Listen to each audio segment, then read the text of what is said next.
ရှိုးပွဲတွေဆိုရင်တွားလေးတွားထားမရှိပေမဲ့ဟန်နီတာရဲ့ရှိုးပွဲမို့လို့တွားကြည့်ဖြစ်ပါတယ်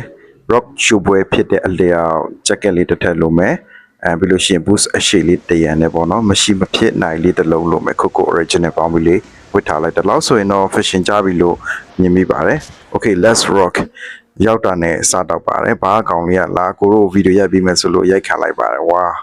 ဘာတစ်ခုလုံးလဲလူအပြည့်ပါပဲခင်ဗျာဟန်နီတာကိုလာပြီးကြဖြစ်ပါတယ်ဟန်နီတာရဲ့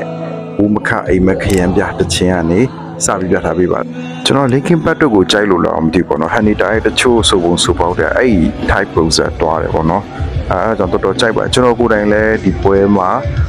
သူနဲ့တူတက်တူစီးမြော့ခဲ့ပါတယ်ပေါ့နော်အောက်မှာလည်းလူငယ်ကလေးအများ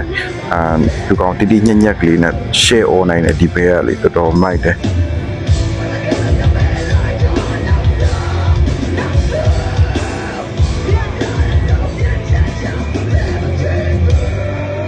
โอเคဆုံးဖြတ်ကြည့်ရှုလိုက်တဲ့အတွက်ကျေးဇူးတင်ပါတယ်